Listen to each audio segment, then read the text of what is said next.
sejam bem-vindos a mais tutorial da Salut, soyez les bienvenus à un nouveau tutoriel de la nourriture quotidienne. Le titre d'aujourd'hui, il est temps que Dieu gouverne la terre. Deuxième semaine, la parole de vie, la communion de la vie. Lecture biblique de Jean, chapitre 1, versets 1 à 4. Lundi, le Dieu invisible est devenu accessible à l'homme. Début de lundi dit que l'évangile de Jean, dans l'évangile de Jean, il nous révèle que l'homme, lorsqu'il a reçu la vie de Dieu à l'intérieur de lui, lorsqu'il a cru au Seigneur Jésus-Christ, il a reçu la vie de Dieu. Et dans son épître, Jean nous révèle que tous ceux qui ont reçu la vie de Dieu, par la foi dans la parole, ceux qui ont cru au Seigneur Jésus, qui ont reçu la vie à l'intérieur d'eux, sont insérés dans la communion de vie pour l'édification du corps de Christ. Alléluia. Donc, le Dieu qui est invisible veut donner la vie à l'homme. Alors, comment va-t-il faire cela? C'est pour cela que notre Dieu est merveilleux. Il a un plan. Et nous sommes insérés dans ce plan grâce au Seigneur. Dieu le Père habite les lumières inaccessibles. Aucun de nous aurait accès à quelqu'un qui est inaccessible à l'homme. Mais Dieu le Père a envoyé son Fils ici sur terre sous la forme d'un homme. Il est donc devenu accessible à nous.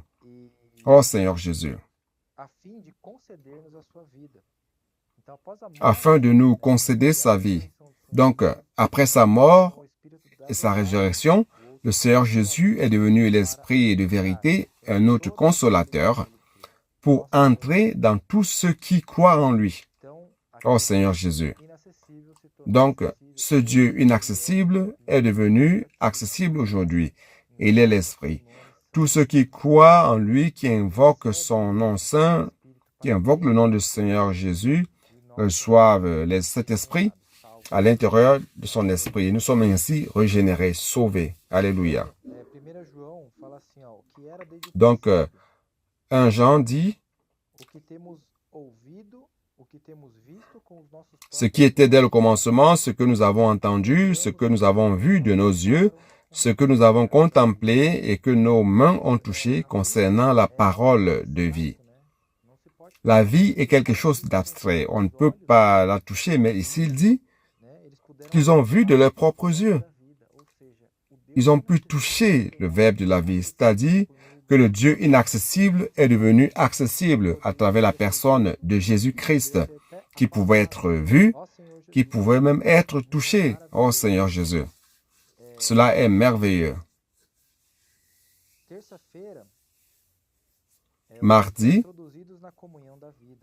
le titre c'est « Introduit dans la communion de vie ». Jean met l'accent dans ses écrits que les choses de Dieu ne sont pas tangibles à la logique humaine. Bien que l'homme s'efforce à vouloir comprendre les choses de Dieu, comme l'apôtre Paul le dit lui-même, la pensée humaine n'arrive pas à comprendre les choses de Dieu. Donc ça ne sert à rien à l'homme de s'efforcer pour comprendre les choses de Dieu par la logique. Les choses de Dieu se trouvent dans une autre sphère, une autre dimension, qui ne sont pas accédées par la logique humaine. Nous sommes si petits pour accéder à une si grandeur. Donc, continuons. Verset 3 de 1 Jean. Ce que nous avons vu et entendu, nous vous l'annonçons à vous aussi, afin que vous aussi, vous soyez en communion avec nous. Donc, frère, ici, l'apôtre Jean, tout ce qu'il a vu et entendu, il était en train d'annoncer. Pourquoi il est en train d'annoncer? Pour que tous ceux qui écoutent et qui croient en cette parole de vie puissent aussi participer à la communion de vie. Voyez donc, afin que vous aussi soyez en communion avec nous.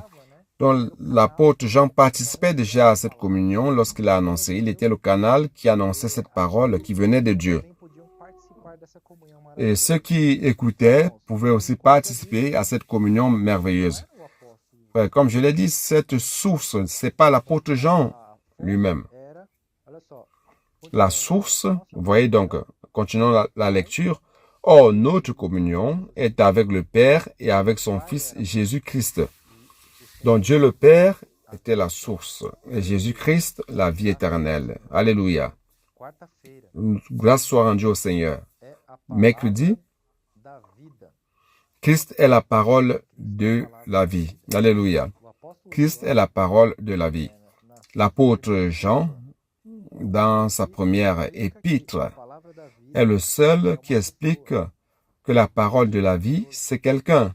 Et c'est merveilleux. La parole de la vie, c'est une personne. Il ne s'agit pas d'une théorie ou d'une connaissance ou d'une lettre, tout simplement, mais il s'agit d'une personne vivante. C'est notre Seigneur Jésus-Christ. Donc, il est le seul qui explique que la parole de la vie est une personne. L'apôtre Paul mentionne aussi la parole de la vie dans la version originale grecque, comme il n'y a pas d'article. Donc, le plus correct, ce serait la parole de vie. Mais l'apôtre Paul dit, toi seul as la parole de vie, de la vie éternelle. Donc ici, il montre que le Seigneur Jésus avait la parole de la vie. Et il l'avait. Au-delà de la parole de la vie qui sortait de sa bouche, la parole de vie qui sortait de sa bouche, il est la vie éternelle. Et cela, l'apôtre Jean montre cela de manière claire. Nous rendons grâce au Seigneur. Je voudrais lire ici, il dit, lorsque, parlant de la parole de la vie, la parole de vie, il dit, ce que nous avons vu, nous avons entendu, ce que nous avons contemplé. Il ne s'agit pas seulement de voir des yeux, c'est voir, contempler, c'est voir avec un objectif. Et il dit que nos mains ont touché concernant la parole de la vie. Donc, Jésus pouvait être touché. La vie, littéralement, pouvait être touchée. Oh Seigneur Jésus. Et lorsqu'elle est touchée, de lui pouvait sortir de la puissance lorsqu'il est touché de la foi, touché par la foi. On se rappelle de cette femme qui saignait pendant des années et qui a touché le bord des vêtements du Seigneur. Le Seigneur a senti qu'une puissance est sortie en lui et elle a été guérie. Alléluia. Oh Seigneur Jésus. Donc, nous continuons. Aujourd'hui, le Seigneur est devenu, le Seigneur est l'Esprit, il n'est plus parmi nous physiquement. Alors, comment pouvons-nous le toucher aujourd'hui? Nous pouvons le toucher à travers sa parole. Alléluia. Grâce soit rendue au Seigneur. Verset 2 de 1 Jean. Car la vie a été manifestée et nous l'avons vue. Alléluia. La vie s'est manifestée, frère. La vie qui était inaccessible à l'homme s'est manifestée. Cela pour donner la vie à l'homme. Par amour, dans l'amour de Dieu. Et il dit, nous l'avons vu et nous lui rendons témoignage et nous vous annonçons la vie éternelle qui était auprès du Père et qui nous a été manifestée. Cette vie était auprès du Père, nous n'avions pas accès à cela, mais elle nous a été manifestée. Jésus dit, je suis le chemin, la vérité et la vie, personne ne vient au Père sinon par moi. Nous ne pouvons aller au Père, mais Jésus qui est la parole de la vie est aussi le chemin qui nous mène au Père. Oh Seigneur Jésus, il est le chemin qui peut nous mener au Père. Le Seigneur Jésus-Christ. Alléluia. Mais ici il dit, le chemin, la vérité et la vie. Il est la vie lui-même. Nous avons vu cela au verset 1 de la première épître de Jean. Il dit qu'il est la vérité. Il est la vérité. La vérité ne peut être établie que par celui qui existe dès le commencement. Alors, qui existe dès le commencement, c'est Dieu. Il n'y a que lui qui peut définir ce qu'est la vérité. Donc, il est la vérité. Il dit, je suis le chemin, la vérité et la vie. Alléluia. Je dis, la parole de la vie procède de la bouche de Dieu. Amen. Oh Seigneur Jésus, dans la parole que nous avons reçue, c'est la parole qui engendre la circulation de la vie entre les membres du corps du Christ. 1 Corinthiens 1, 17, allons lire.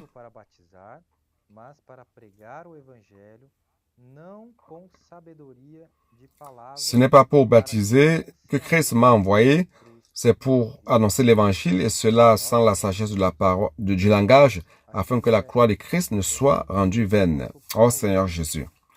Donc ici, l'apôtre Paul a reconnu que la prédication de l'évangile ne se fait pas par la sagesse de la parole ou du langage pour convaincre qui que ce soit par de belles paroles.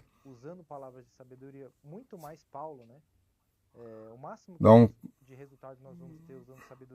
le plus grand résultat que nous pouvons obtenir en utilisant la sagesse du langage, c'est d'apporter une connaissance biblique aux personnes. Mais l'apôtre Paul, il a décidé de ne pas utiliser sa sagesse pour prêcher aux Corinthiens, car il savait que la parole qui émane de la sagesse humaine ne sont pas les paroles de la vie. Voyez la différence. Donc, ce n'est pas les paroles de la vie qui procèdent de Dieu. La parole de la vie qui procède de Dieu apporte un résultat de vie en ceux qui l'écoutent. Oh Seigneur Jésus. Car la parole procède de Dieu, ça vient avec puissance. Allons continuer. Toujours dans 1 Corinthiens, on va continuer au verset 18. Car la prédication de la croix est une folie pour ceux qui périssent. Mais pour nous qui sommes sauvés, elle est une puissance de Dieu. Alléluia. Donc, la parole qui procède de la bouche de Dieu est la puissance de Dieu. Vendredi, Christ est la sagesse et la puissance de Dieu. Donc, Christ est la sagesse et aussi la puissance de Dieu. Alléluia.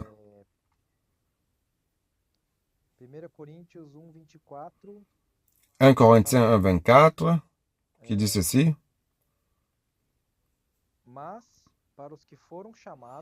Mais puissance de Dieu et sagesse de Dieu pour ceux qui sont appelés, tant juifs que grecs. Alléluia. Donc, Christ, dans ce verset, il nous montre que Christ est la puissance de Dieu et la sagesse de Dieu. Quelle est la différence entre la sagesse et la puissance? Dans Proverbe 8, nous voyons aussi, non seulement dans 1 Corinthiens 1, 24, mais aussi dans Proverbe 8, nous voyons que Christ est la sagesse de Dieu, l'architecte de Dieu. Alléluia. Oh Seigneur Jésus. La sagesse, c'est pour planifier. Ici, il dit, Christ est la sagesse de Dieu pour planifier. Dans Éphésiens, nous voyons que le Seigneur, que Dieu a une volonté, un bon plaisir. Le bon plaisir de sa volonté. Amen. Oh Seigneur Jésus. Voyez comment ce passage est riche. Dieu a eu un soupir, un désir, et Christ, comme son architecte, a compris le sentiment et a planifié. C'est la sagesse de Dieu. Il a planifié tout pour le bon plaisir, tout pour que le bon plaisir de Dieu soit réalisé. Donc, Christ est la sagesse de Dieu. Alors, et la puissance, frère? La puissance, c'est pour exécuter la volonté du Seigneur. Christ étant la sagesse pour planifier et la puissance pour accomplir, pour réaliser. Alléluia, c'est merveilleux, frère. Aujourd'hui, Christ, à travers l'Église, est en train d'exécuter avec puissance la volonté de Dieu selon son bon plaisir.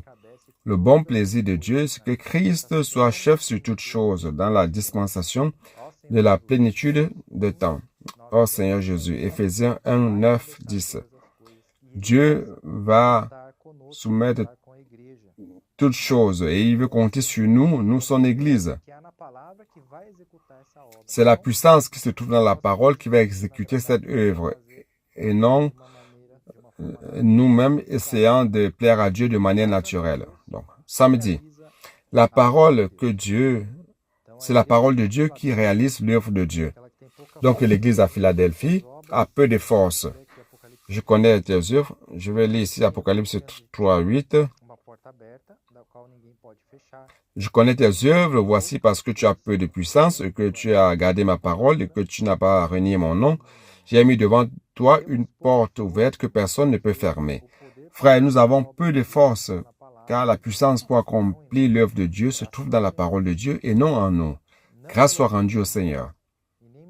Il ne s'agit pas de l'éloquence humaine ou de beaux messages ou de beaux sermons qui produisent des résultats, mais uniquement la parole de la vie. Oh Seigneur Jésus.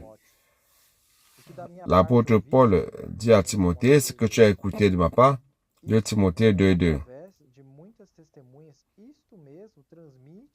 Ce que tu as entendu de moi en présence de beaucoup de témoins, confie-le à des hommes fidèles qui soient capables de l'enseigner aussi à d'autres. Donc, Paul était en train d'instruire Timothée afin qu'il annonce la parole fidèlement, tout comme il l'a reçu du Seigneur. Il a transmis à Timothée, et Timothée aussi doit transmettre de manière fidèle la parole, car c'est cette parole qui va réaliser l'œuvre de Dieu. Donc, le prophète ne peut pas annoncer ses propres paroles. Deutéronome 18:18.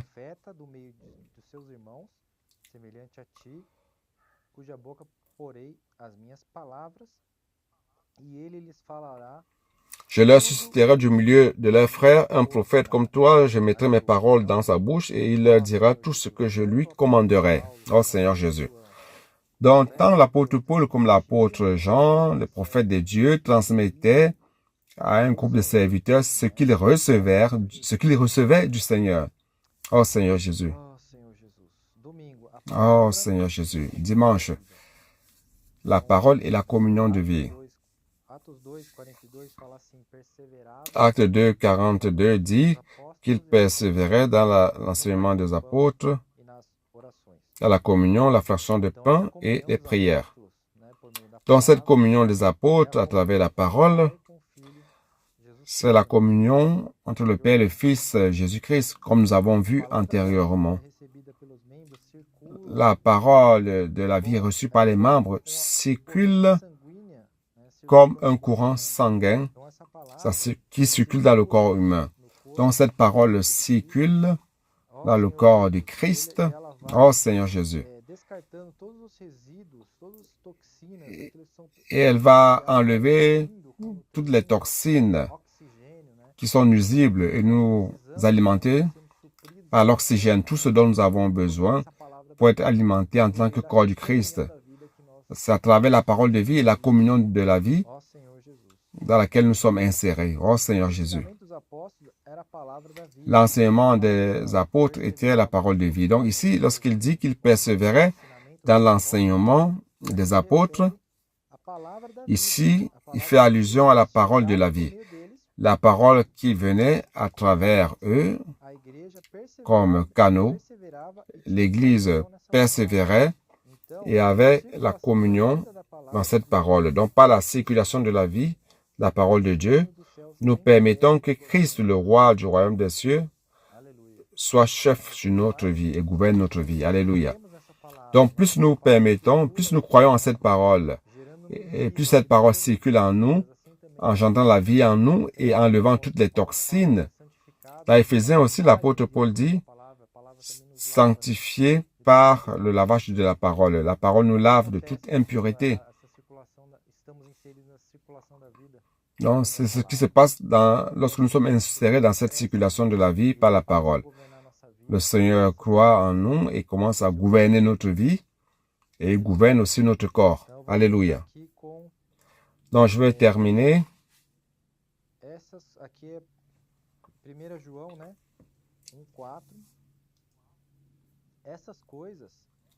1 Jean 1,4. Et nous écrivons ces choses afin que notre joie soit parfaite. Alléluia. La vie de l'Église qui suit les principes établis par Dieu, c'est une vie de grande joie. Alléluia. Proverbe 29:18 dit qu'un peuple qui n'accepte pas la révélation de l'Éternel est une nation sans direction, sans ordre. Celui qui obéit à la parole de Dieu est heureux. Grâce soit rendue au Seigneur, frère. Celui qui obéit à la parole de l'Éternel est heureux. Alléluia.